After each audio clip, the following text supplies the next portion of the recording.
It's like the true clock, too. Are you nervous? No. You're nervous, aren't you? Everybody, can we do a really dramatic countdown at 6:50?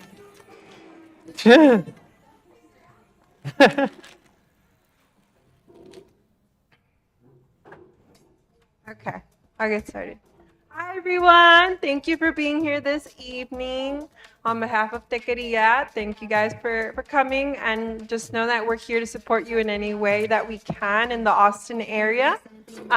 Here we have Gerardo, one of our chapter directors, as well as Deke in the back, and Judith in the back as well. Just so you guys know our faces a little bit, and thank you for coming out, and hopefully this will be helpful for you in your career, wherever you need it. And I wanted to especially thank Agile for taking time out of their busy schedule to come out here and share their expertise with you guys. So hopefully you'll find it very valuable, and I know that they're very excited to just help you as well. So with that being said, I'll introduce Amy here, who will tell you a little bit about Agile and what they do.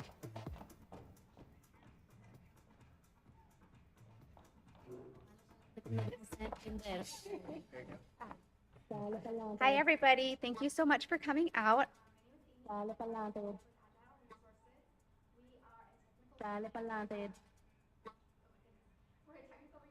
pa'lante, vamos a entender.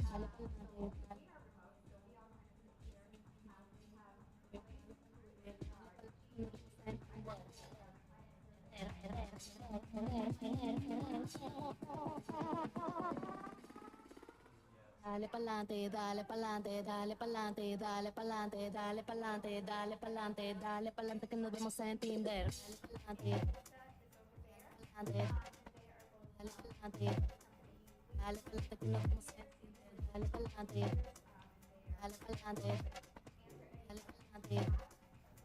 pa'lante que nos vamos a entender. Dale pa'lante, dale pa'lante, dale pa'lante que nos vamos a entender. Dale pa'lante, dale pa'lante, dale pa'lante.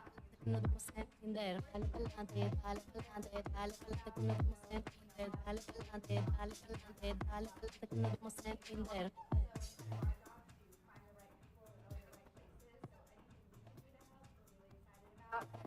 If you want to make this interactive, so ask questions, grab our section.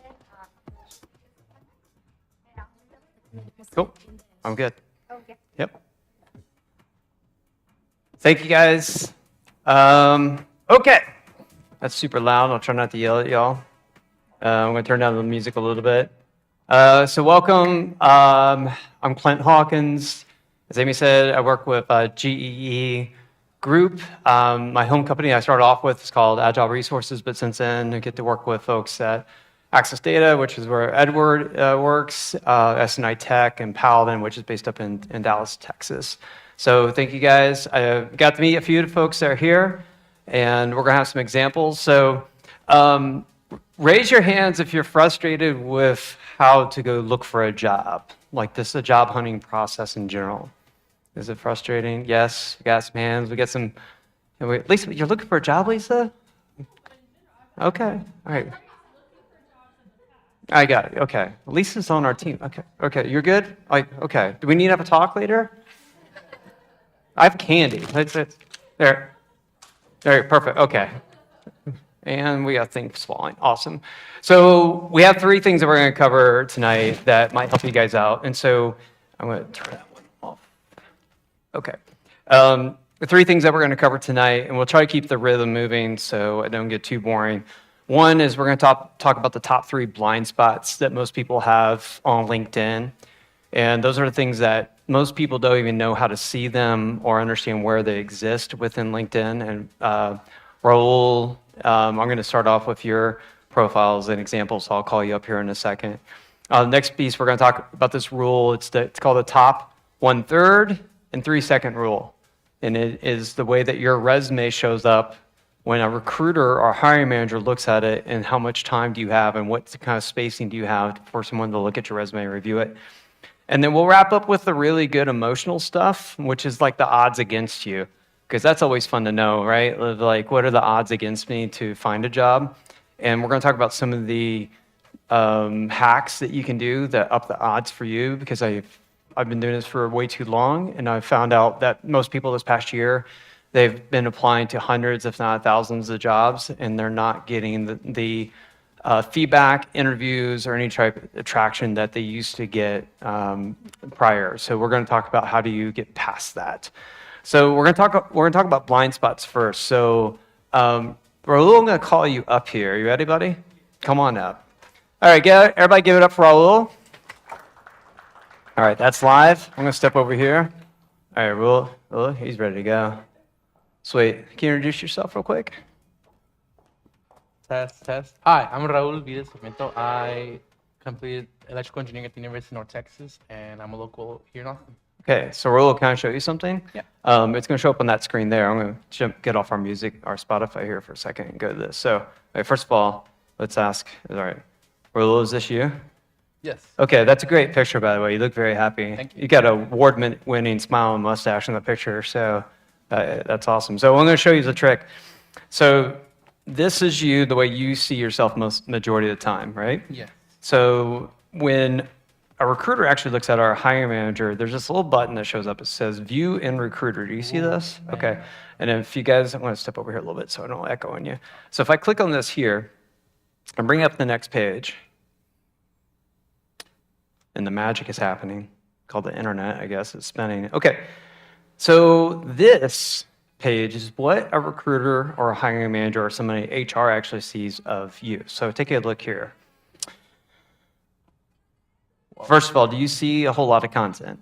A whole lot of content? No, you don't see a whole lot of content, right? Mm-mm. This is tough. So first of all, there's not a lot happening here. So we have to start to think about, okay, where do you show up for me? And this is right now my resolution on the screen is that I'm at 110%. So let me even back it up a little bit. So now I'm at 90% of a regular Chrome browser, and I still don't have a lot of things to see about you yet. So, and if you want to step just a little bit that way, whenever I click on this summary of more, Yeah. okay, and it does a little drop down, I've got this very poetic summary about you, okay? Can I do a reading? Okay, I'm going to do a reading. Okay. As a recent graduate of a degree in electrical engineering from the University of North Texas, any Denton fans, UNT? No? Yeah, Sammy's saying yes. Yeah? Okay. Just because you lived there for a long time, right? Yeah, okay. My goal is twofold: to leverage my gained experience as a beacon for others striving to achieve their dreams and to live life to its fullest. Okay. So this is actually very well written. I'm just telling you right off the bat. Most people don't even take time to make it sound like pretty. This is great. Mm-hmm. However, I don't know what you're up to. I don't know what your goals are, and I don't know where you want to go with your career. But this sounds good. But if I have a limited amount of time to see you, what would you think you would change right off the bat? What would I think I'd change? Yeah.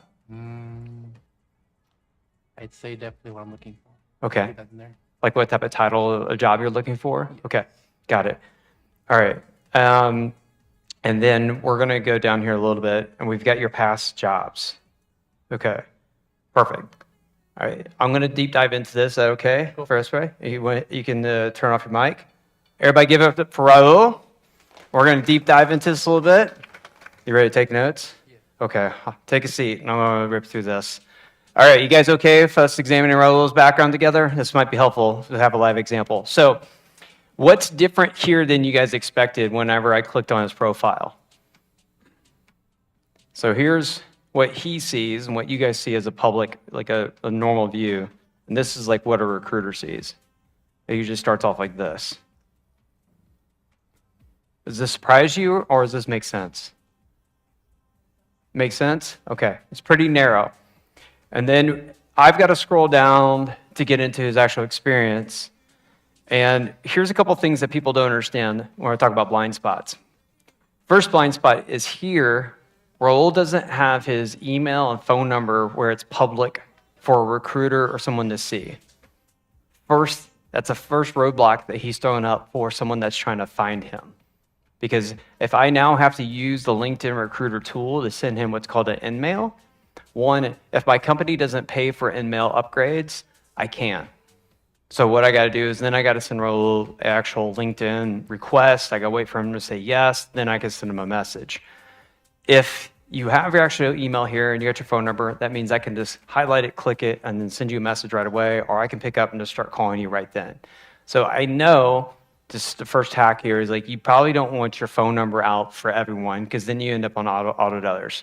And then you also might not want your real email address, like your normal email address is here. My suggestion is do like a raulatxjob@gmail.com. So create a dummy email that's just for your job hunting.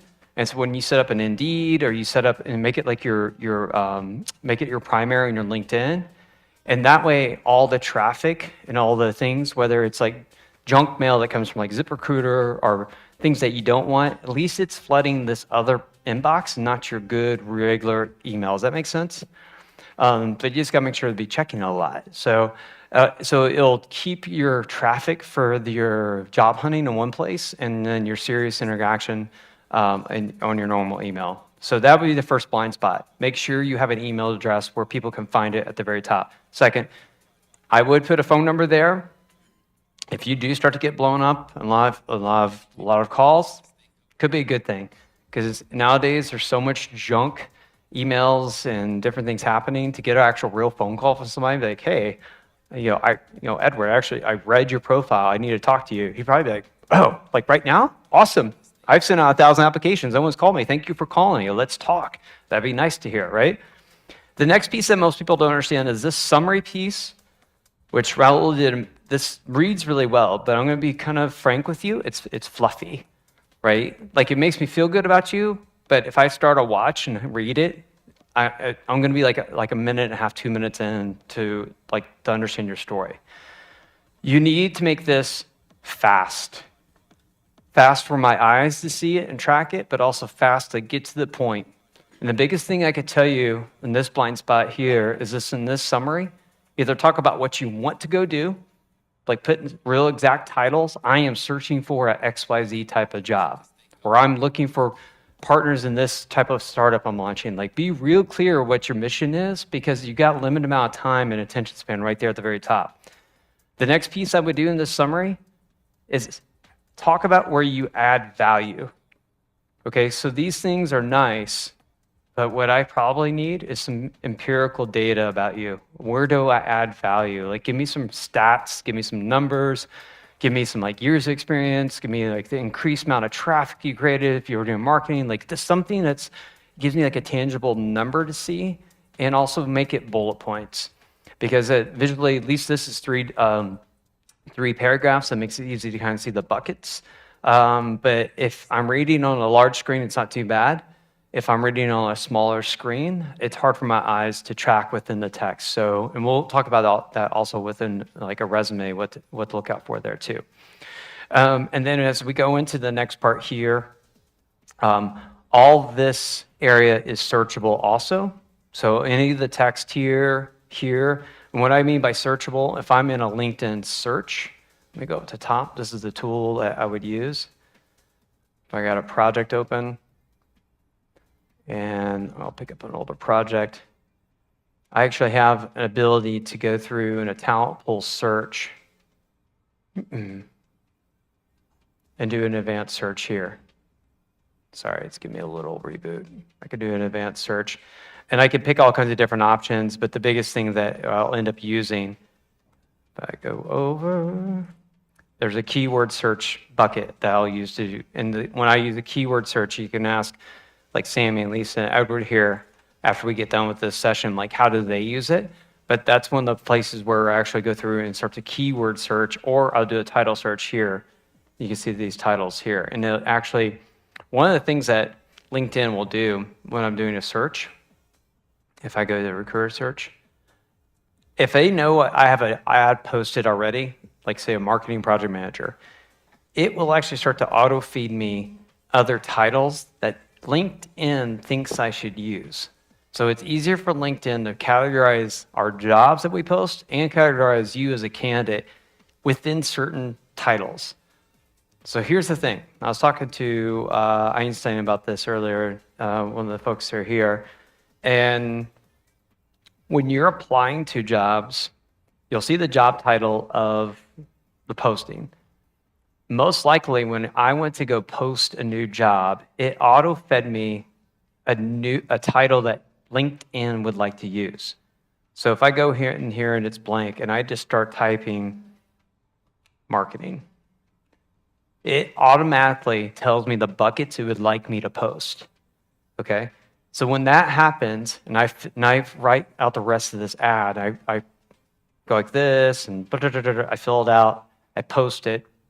First of all, there's a couple funny things to see here. Upper right-hand corner, saying 74,000 people qualify for this job. I haven't even finished writing it yet. 74,000 people. Do you guys want to compete with 74,000 people? I think you have better odds than like an NFL combine to like figure that out, right? So this thing is going to automatically give me job titles to go through. It's very important when you rewrite your resume and you rewrite your LinkedIn profile, if your title is kind of funky, like the place you worked called you something that's very long-winded or something different, in the body of your resume, like in roles, like if let's say he is a systems engineer at Boeing, within the body of this, if he's looking for, like it'll say like embedded systems engineer. Does that make sense to you, Raul, what that might be? Like an embedded systems engineer? Look at the terms that are most popular posted and embed it into the line, even though you weren't called that officially by HR, but it was the role that you had. Say, served as an embedded systems engineer. Like get the phrasing there, not just for the algorithm, but also for maybe the recruiter or the person that's reviewing it. Even though like your job title at that company might be different, but the role you served in, what you behaved in and took ownership of, work that into your first line. Because yeah, that way you're being clear, this is the type of role I was in, but where I worked, we called it something different. Does that make sense? Okay, so I'm gonna pause here for a second. You got any questions from you guys before we go into the next topic? Can you guys give Raul a hand for volunteering again? Raul, do you like Skittles? There's Skittles. That was a great catch because that was a bad toss. Okay, so we're gonna go into something that I call the top 1/3 in 3 seconds rule. And what we're going to do, we're going to back up a second. If I can find it. We're going to go to this job ad. I got an older job ad that posted a few years ago. And this will give you some a couple different things. Lilia, we're going to get to your background in a second too. Okay. Jobs. And I'm going to go to closed, open. By the way, you guys are like seeing what's behind like the Wizard of Oz curtain by seeing all this stuff. Has anybody seen this besides our team? Like what I'm in right now? Okay. This is where a majority of HR and recruiters spend their day, literally. This is the most popular tool for sourcing candidates is LinkedIn Recruiter. And this is very, I would say, pricey to have a seat per month. It's pretty expensive. And this is where a majority of our sorting through candidates happens. So whenever you get like an auto rejection or you get no feedback at all, it's somewhere behind here that's happening. And it will, for a lot of you, it's going to be a mystery forever. Like, why didn't I get a response? I am exactly what they're looking for. What the heck? Why am I not getting a response? So let me show you why. Let's pick one that has a lot of applicants. Okay, Senior Product Manager. This is one we posted this last fall. All right, looking to the right. Awesome. You guys see these stats over here to right? We've got 4,208 views. We have 956 applicants. Raise your hand if you think 956 applicants is a lot. Seems like a lot? Yeah? Everybody? Yeah, majority of the room is saying that's a lot. Seems like a lot. Okay, Agile Resources, the company that posted this, it's Sammy and Lisa and Amy's home team, where they work. We've got, I don't know, maybe 80,000, 100,000 LinkedIn followers. It's not that many. If you take a company like Apple, Facebook, Google, Home Depot, like a big brand name, they have millions of followers. This same ad, 100% remote product manager role, would have like 10 times, if not more, applicants. Like 9,000 applicants. Oh. Right? That's daunting. What happens is, what's your first assumption? If you would pull, you guys ever see it on LinkedIn that says this is how many people has applied already? Like it shows you a number? What's it make you feel like when you say that it's been like 5 people have applied? Anybody got an answer? How does it make you feel when you see that? A lot of chances? Like you got the odds are in your favor? Like, oh, 5 people applied. You're like, ooh, hurry up. I want to get in line, right? Okay. What if you see 956? How do you feel? What's that, Erica? Discouraged, right? What else do you feel? Anything else? Invisible? Wow, okay. Yeah, those are some good ways to describe it.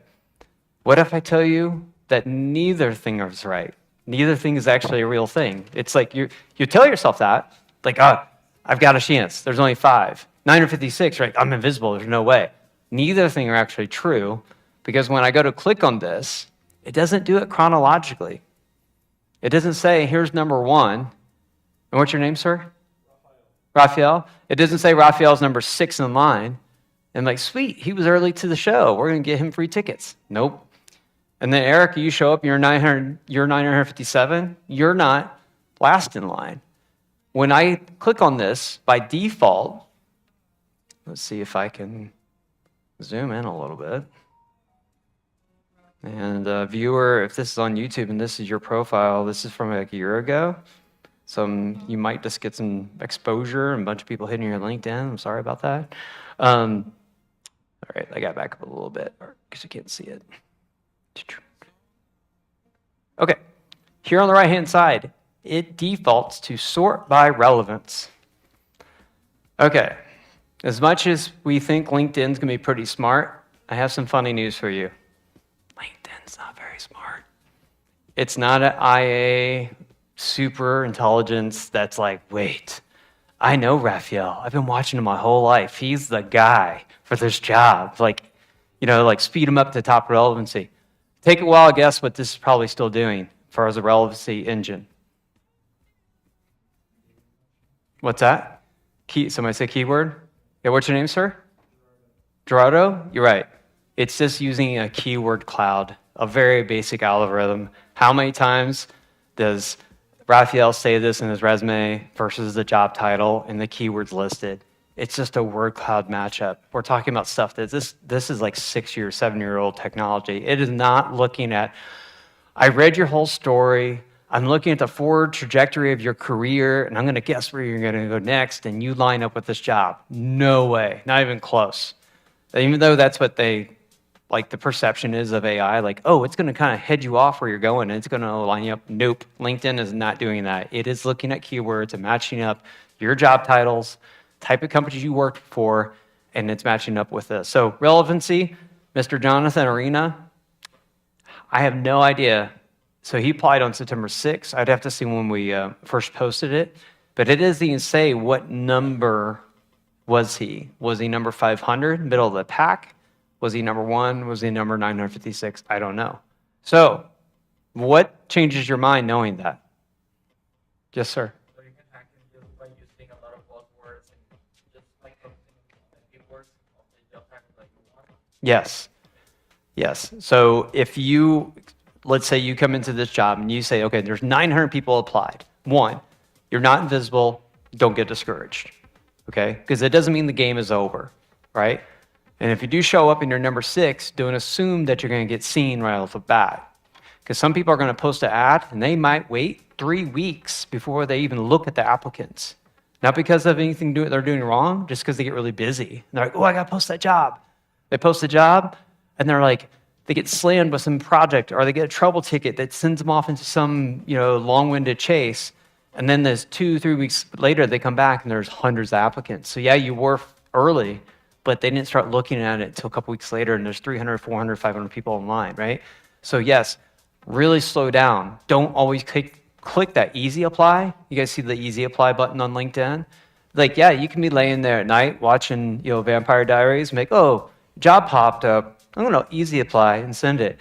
Like, it could work, but your odds are going to not be the best unless you slow down, research that job, look at the keywords well, rewrite a resume, re-upload a resume to your LinkedIn profile, then apply. Then you're going to come up higher in the relevancy. Does that make sense? I know it's laborious and it's going to be like, oh, well, Clint, I applied to like 40 to 60 jobs a week. You tell me to do it for everyone? No, but I'm saying like if it is a job and you're like, holy moly, that company looks amazing and that looks very similar to what I've done. Yes, slow down, hit the brakes, do it right, rewrite it, look at the content, then apply. Okay, and the reason I'm bringing up the top 1/3, let me show you what happened. So Mr. Jonathan Arena, if I click on his profile, yo, a question. Hey, Judith. Hi.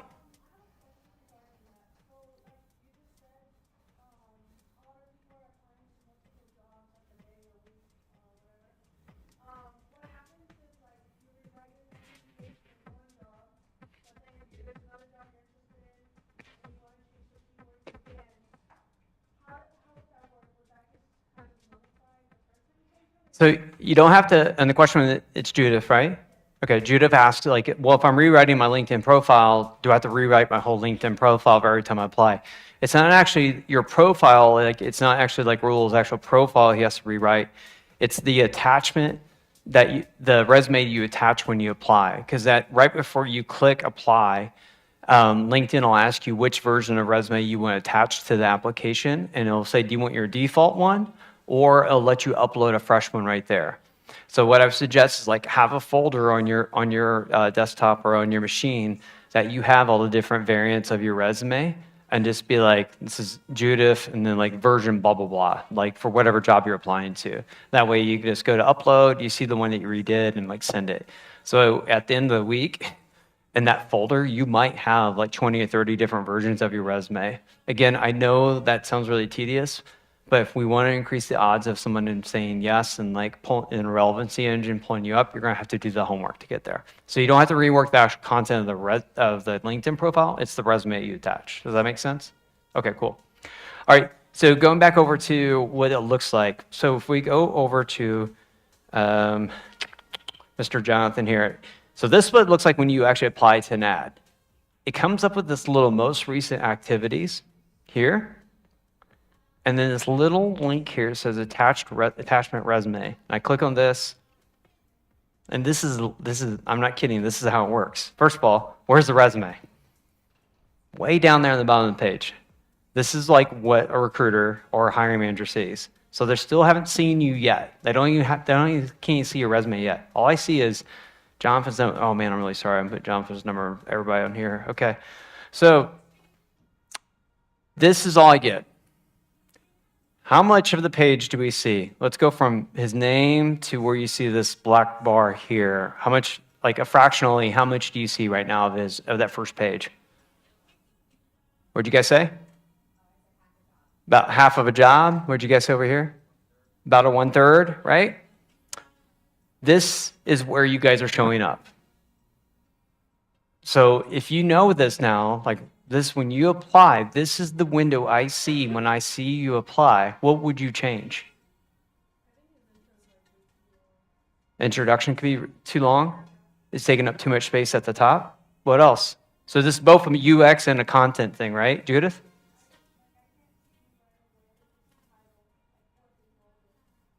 You can't see what his title is, like this part? Okay. Oh, this part. Okay. So what would you guys do? What else would you change if this was yours? What if you're thinking proactively, where else, how would you show up in this space? Remove the white space, like you use the territory. Has anybody ever taken a UX class or a basic web development class? Like, yeah? So imagine this was a website. What would you change about it? Two columns. Okay. Okay. So use the real estate a little bit better, right? Get some of the fluffy things out of there so you can use the real estate up higher. So this is where this top 1/3 in 3 seconds happens. Usually when I click on here, my page is like this. Let me scroll up a little bit, if I can do that again. That's this bar here. So this bar is like this from default. I go down and I usually stop about here. I get about the top 1/3 is readable. You need to show up with all the tricks early. Top 1/3. And this needs to be your resume, and this needs to be this version of resume. And what I mean by that, top third needs to have like these 3 magical bullet points of where do I add value or where do I want to show up. And if you don't have the job you want and you're searching for the right type of job, but you're like, I'm trying to break into this industry, the number one thing you can talk about is your aptitude. Does anyone want to describe aptitude? Because I always kind of screw it up. What do you guys think would be your aptitude or describing your aptitude? Anyone want to take a crack at it? No, Sammy says no. So describing your aptitude is like your ability to learn new things. So if I am a hiring manager and I do have a role, like if I have a role posted that's entry level or like 1 year experience, it doesn't mean I care about like what have you done in your past. It's what can you learn really quickly. And if you can describe to me really quickly and how your aptitude is, and like, here's something I learned in the past year, here's why I learned it, here's how I learned it, and this is the results for me learning it. Describing that really quickly will catch someone's attention like, ooh, Lily looks really smart. Look what she learned about nanotechnology, right? And you need to portray that really quickly. If you do have experience, again, we're going back, let's give some numerical evidence, let's give some empirical data, like I've got 5 years experience of this, I have 3 years of this tool, and here's some numbers. I took on 6,000 trouble tickets this last year. I got moved from being a tier 1 to a tier 2 tech support. I got moved from being a software level 1 to software level 3 within 18 months of my job. Numbers. It just works faster, it gets my attention faster, and make it easy again. So this top paragraph is too chunky. It's a big old block of text. Again, if we were doing web development, I'd be like, nope. If that was on a website, you'd lose me. About sentence 2, my eyes wouldn't track on it. And a lot of other things too. I don't have one up here with me. A lot of other things too. This is showing up on an actual full-size monitor. Just as you guys are sitting there applying to jobs while you're like, watching a show or something, hiring managers, they're busy all day doing their thing, and they might hop in and start going through their emails and looking at their LinkedIn the responses.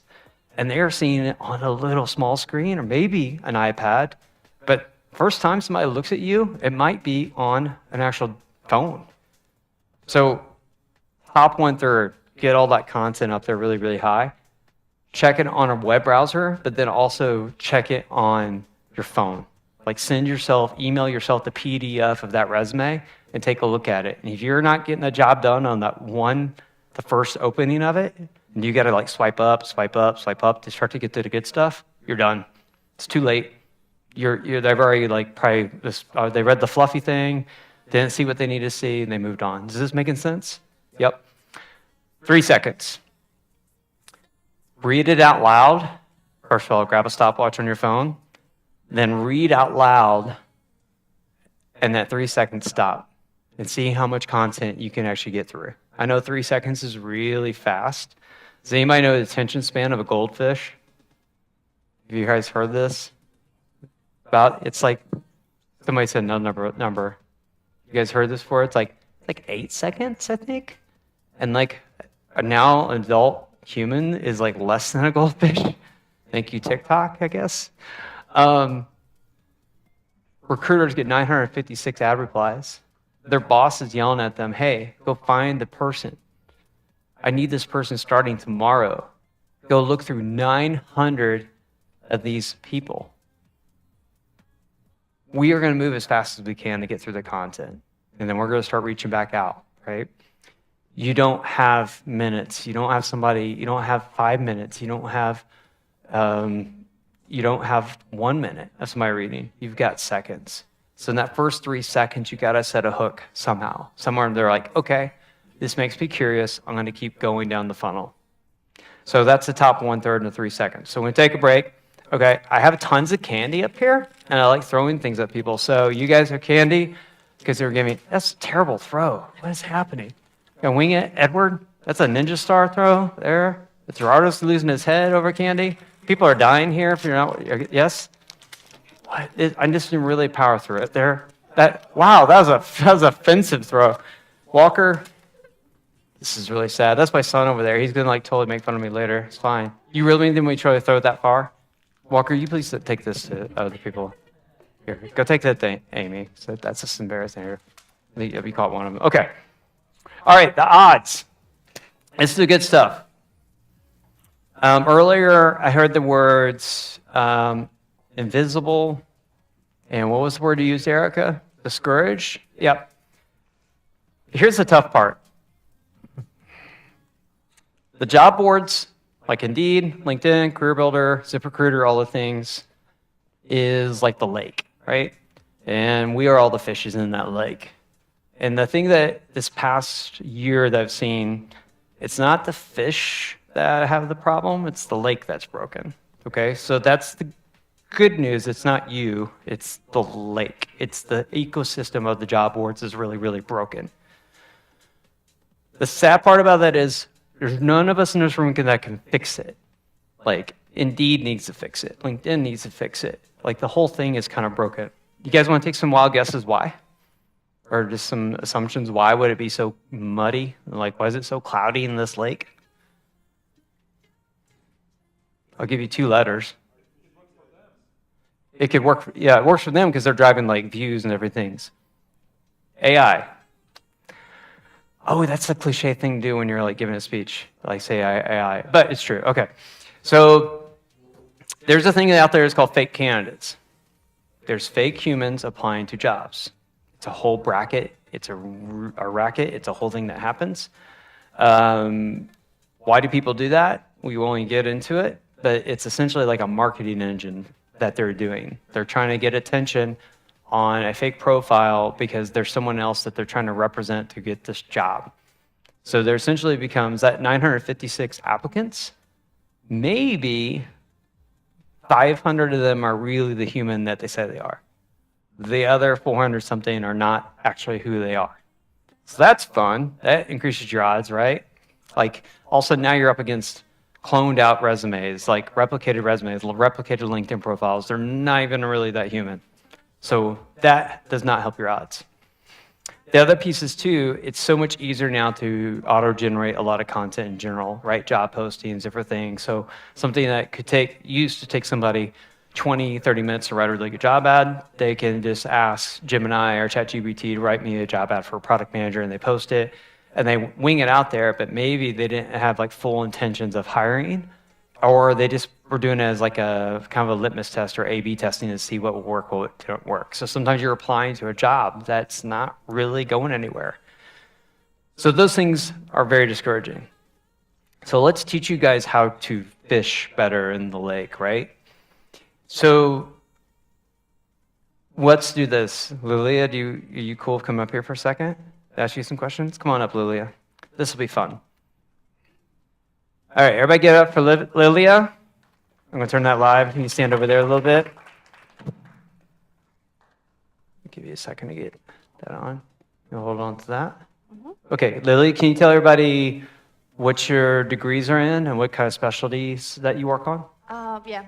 I'm a biomedical engineer. I have 5 years of experience in Mexico, and then I pursue a master's degree in nanotechnology. Okay, nanotechnology. Yeah. So Lilia is not very smart. And why would you even get in that field? Like, what was your passion to get into this field? Right after studying biomedical and working in that field, I wanted to know like the root of everything, and the root of everything, it's pretty small. So that's why I wanted to pursue nanotechnology. Okay, perfect. So let me ask you a couple questions, and I'm going to show everybody the homework after it, and I'm going to write down a couple notes as you say it. So what would be the typical title of the position you would try to apply to? Applications engineer. Okay, applications engineer. Okay. And what would be one of the target companies that you were trying to go work for? You mentioned a couple earlier when I met you. Yeah, Luminex. Luminex? Yeah. How do you spell that? Luminex.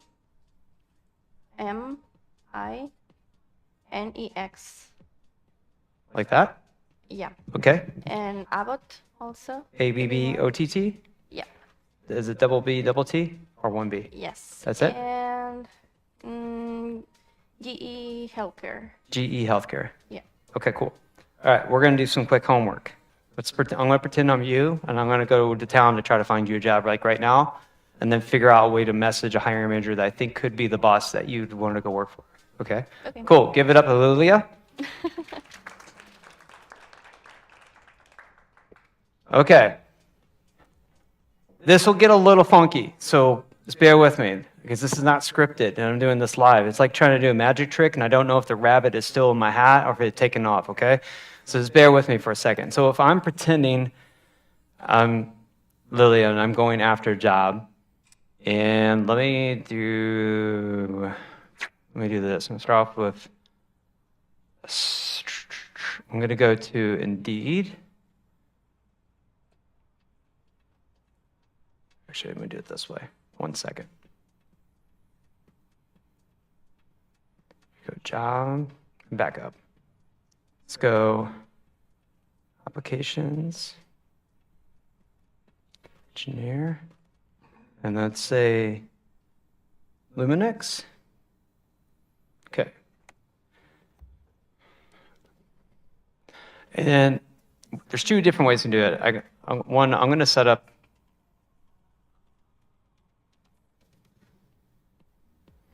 I'm going to go first for people. And let's do it this way. In that type of role, would you be able to work remote, or would you most likely have to work on site? On site. Okay, so we need to look within Austin, right? Okay, so let's do I'm going to select Austin metro area. Now, do they have offices here? Okay, so what we're going to do is a couple things. And I really apologize for anybody that's a hiring manager that I do this live demo for, because we might expose for how people reach out to you directly right now. But you know what? If you need people to apply, this might skip past all the mumbo jumbo that you're dealing with. Okay, there's a couple things I would do. One, on this list that you see up on the screen, do you see anybody that with a title that maybe like a hint or clue could be like, that's the type of person I would want to go work for?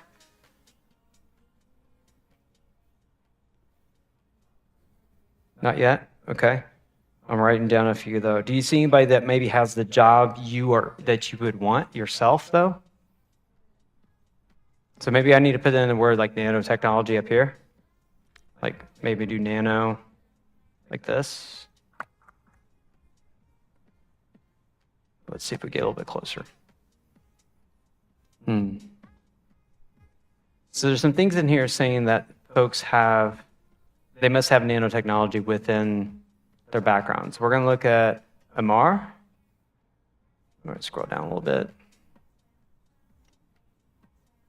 Is Thermo Fisher a place also you'd probably work to? Maybe? Okay. So what I'm looking for in the background of the hiring manager is are they within a team, an innovation team that might be similar to what you're looking for? Manager, chemistry, R&D.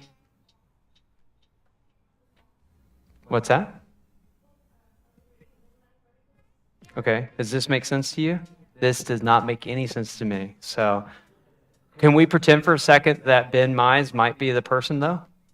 Okay, so maybe there's a hint that Ben Mize, maybe he doesn't even have a job posted, but he works for the company you admire that you would like to go work for, and then Ben Mize has a hint or clue that they are a person that leads a team of something similar you want to do. Okay, so take note. This has nothing to do with your resume or anything that we did prior. This is behaving the way that we do in our industry. So somebody like Amy, who's in sales and marketing in our industry, if this was somebody that she was trying to hunt down as a hiring manager that uses a recruiting firm, an agency to do hiring, we'd be like, okay, how do we get a hold of this person? So there's a couple hacks here. Does anybody do SQL queries in their job or know how to do SQL? Yeah, I got some head nods, yeah? So what does an asterisk do if I do an asterisk? Like if I did asterisk at luminix.com, what would that probably do? What's that? Give you everything. Everything before or after the asterisk? If I go asterisk at, okay. And it's just the way it is, right? Again, excuse my typos as I go. So do you see what I'm doing here? Asterisk at luminix.com. And the reason I did that is because Luminix is that's our actual, is this the right company here? Is that a different company? 1, 2, 3. This one here?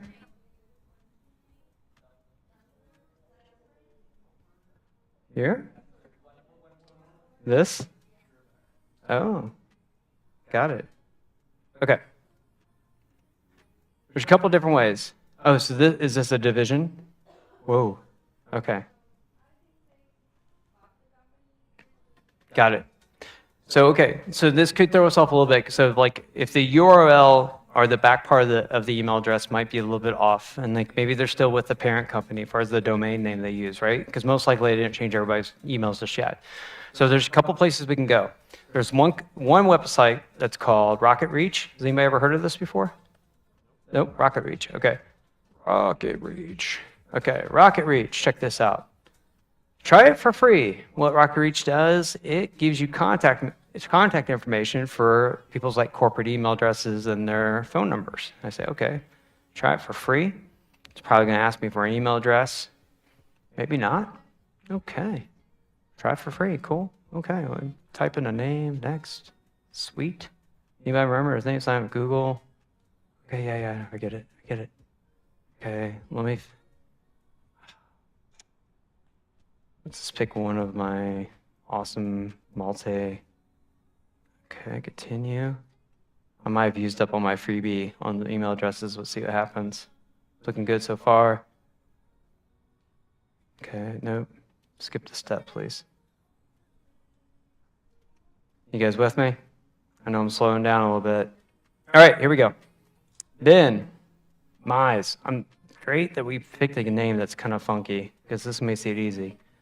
All right, help me out. Anybody see Ben? Third? We got a winner? Winner, chicken dinner? Oh, what's happening? Loading it up. Okay.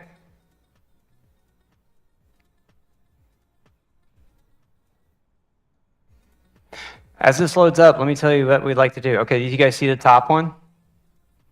Okay, now I'm going to click this and see what it gives me. It's just giving me the back part of it. And I don't know if I've got any more free lookups. If it's their first time to Rocket Reach, it gives you usually like 3 or 4 free tokens to pull names and pull numbers. It's thinking about it. It's thinking about, do I have enough, if I have enough. Okay? Okay, there it is. bmize@luminexcorp.com. Boom. Okay. What do I do with it? So now you got Ben's real contact information. Sorry, Ben, if you're seeing this video. We appreciate you. But this is all public data right now. Okay? Here's the deal. Ben does not need a bunch of PDFs and Word docs showing up in his work email box. Why? If I send an attachment of a PDF or Word doc, where is that probably going? Raphael? What's that? No one's going to click it. You're taught not to click attachments, right, in your corporate email address. Or it's just going to go into junk. Don't do that. Don't put a hyperlink in it, okay? Again, they're not going to click it. That top 1/3 and the top 3 seconds piece, that's where you're telling your compelling story. You need to grab that excerpt, okay? This really quick excerpt. And then you say, Ben, comma, I'm probably smarter than everybody in your team, right, Lilia? Yeah, you're like, yeah, probably. No, you start off, Ben, I need your advice. I admire Luminex. I would like to know more about your team and what they get done there. Here's a couple things about my professional background.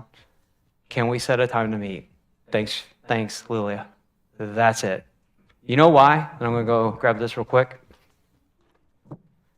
If I got that email on my phone, my work email, and that pulled that up, and it even Ben Mize sent me a LinkedIn request. No, I'm just kidding. If I got that easy of a lightweight email from you, I would say, yes, let's talk. Can I give you a funny example? Sammy, this person sitting back here, say, hi, Sammy. When Samantha Walsh was in her senior year at college, University of Arkansas, she was applying to jobs online. How many jobs do you think you applied to when you were a senior in college? 50? Right. She didn't know yet. She was shotgunning easy applies everywhere. She applied to an ad I had posted. I was a hiring manager.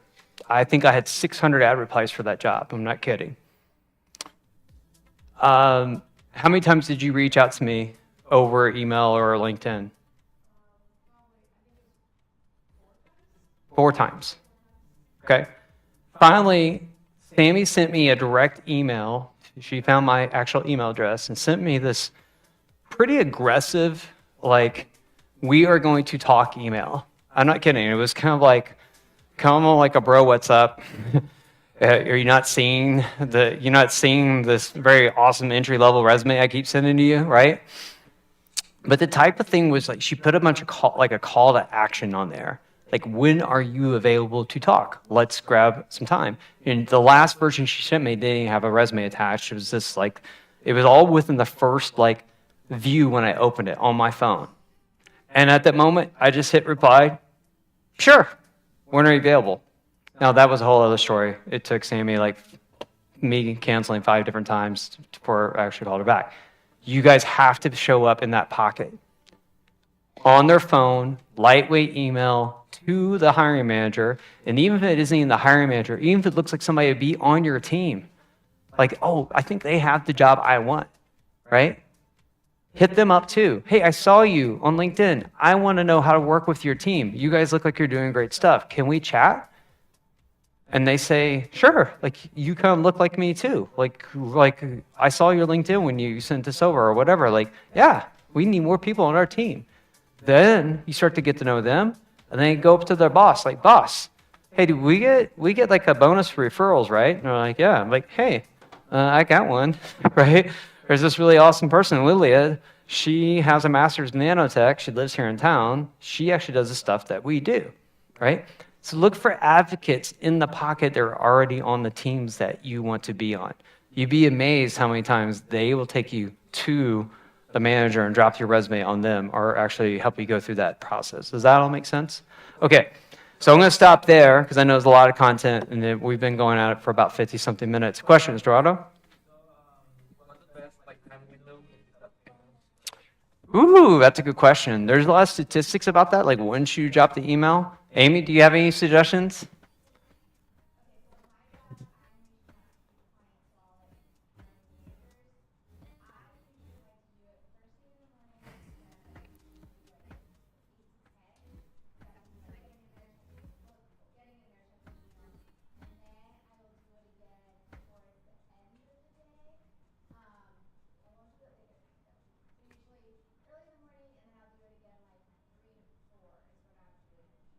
Okay, so Amy's suggestion is early mornings, late afternoons. Don't just get discouraged if you send one email and you don't get a response. Another piece that's here, and I'm not going to get into the whole thing, it's a whole other part of job hunting. Start a job tracker. A job tracker is like a nice spreadsheet that you start to pay, here's my target companies, here's the places that I applied to, here's the hiring manager I think it is, or here's the other team members. And start tracking your outbound. Create your own little CRM of like you doing your outbound to reach out to people. A hack on that is track when you sent it.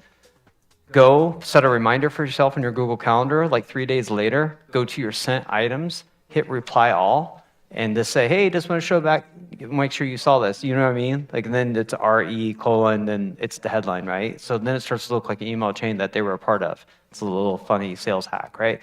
Try that. Amy.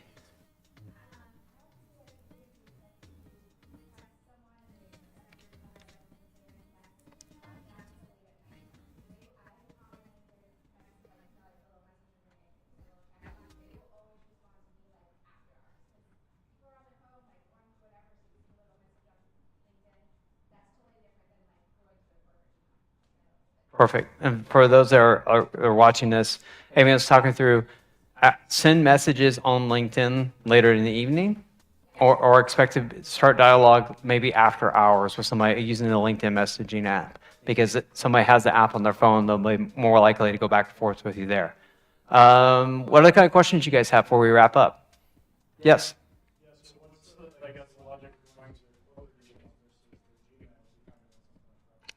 Ooh, okay, that's a good question. One, how would you guys feel if you were the hiring manager and it came to your Gmail versus your corporate? Like answer back for yourself. How would you feel if you were the hiring manager you got in your Gmail versus your corporate?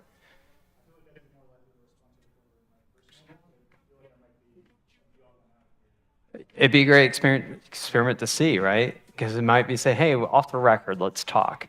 And it might feel like that. Like even if the tone is like, I'm looking for advice, you might say, hey, kind of off the record, can we talk? Because I've applied 16 times to your company.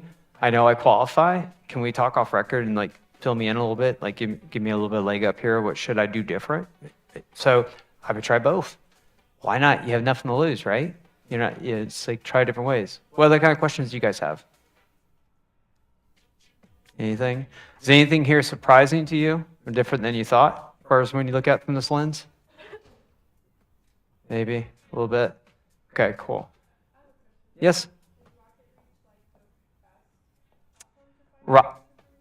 Rocket Reach is a good one. The other one is called Zoom Info.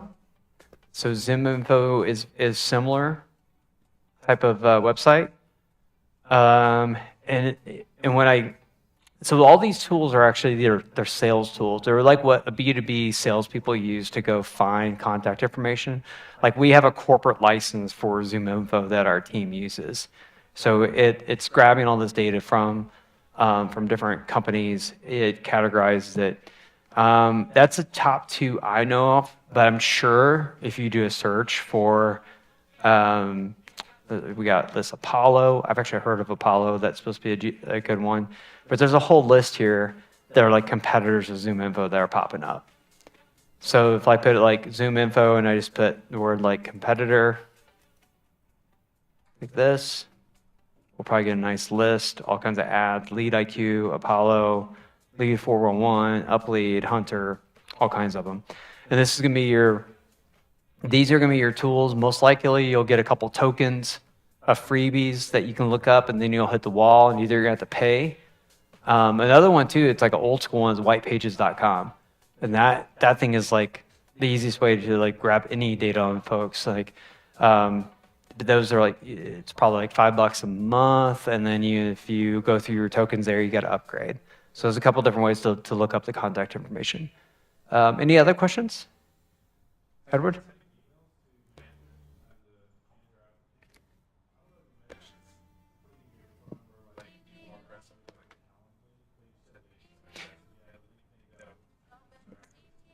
No, that's a good question. Okay, and actually I was going to go there too. There's two things, the last minute ones before we wrap up. If you guys don't know what Calendly is, which you probably do, create a free account for yourself. When the manager responds back to you, they say, yes, let's talk. Have your Calendly link ready. You guys know what I'm talking about? Calendly, it's the thing that makes people self-book with easily. Click it, like copy it, paste it into the response. Thank you, Ben. Right? Book some time with me when at your convenience. Here's my Calendly. That way you guys don't have to go back and forth, and they'll just go ahead and book it. Drive them into the conversation, right? That's the best way. Thanks for bringing that up. Another thing to do too, the last hack I'll show you before we wrap up, like with, let me go back to Raul, you buddy, here. I'm gonna pick on you one more time. There's a hack right here underneath contact info in this section where you can put a hyperlink where people can just click to go straight to something, okay? And then on mine, I think I have one set up. Let's see if I do. I've got this like little hyperlink. It says like, let's remove the roadblocks. Trademark Clint Hawkins, 2024. You can set up a Calendly link right here and call it whatever you want. You can say, book some time with me, whatever you want to say, and you can have it right there, and you click on it, and it'll take them straight to your Calendly page. It's an easy way for people to, if they want to talk to you and book an exact time, they can find you right there. So I'm going to wrap up there, because I think I've been talking way too long, but we'll all be hanging out for a little bit. Amy, go ahead.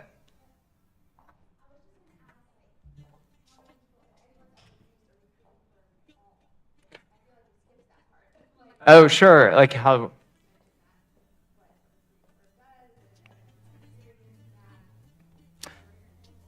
Yeah. So if you guys raise your guys' hands if you ever used a recruiting agency as you've gone through that process. A few people. Okay. Sometimes you might see ads posted and you might see people reach out to you that are from like a staffing agency and recruiting agency. That's what Edward does for a living, and Sammy and Lisa, Amy, and myself. That's what we do for a living. I originally was in tech. I was really, really bad at it. And so I went to this side.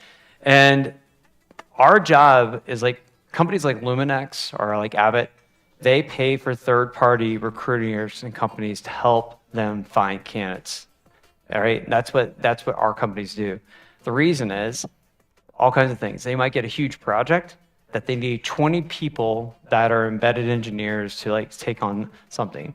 And their timeline to get it done is so fast that going through all the normal like HR processes might take too long for them to wait for like an ad posting to do the job. So they'll hire a third-party agency to go hit the streets, which means we get the hiring manager story, we find out more about the project, and then we go outbound and start calling people and sending emails and like reaching out to candidates to bring them closer to the hiring manager.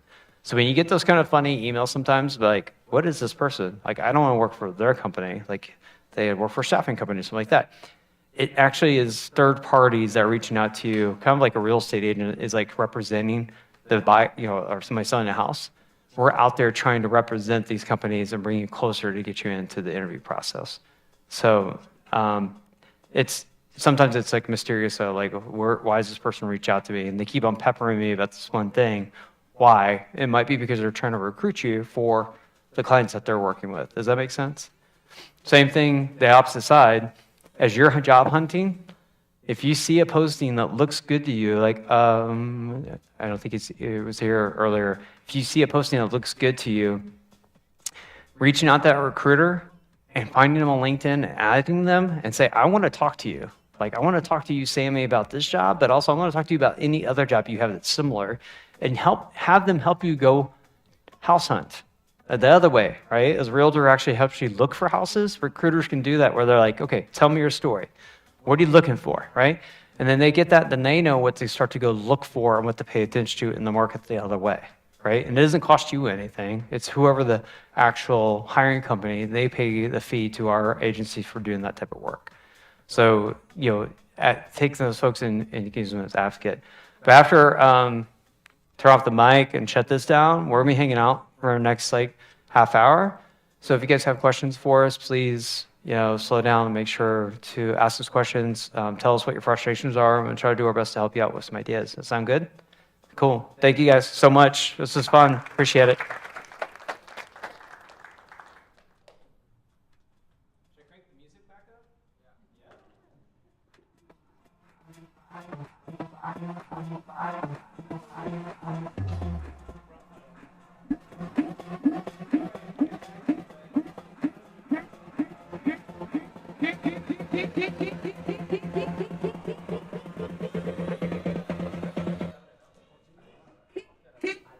Keep moving on.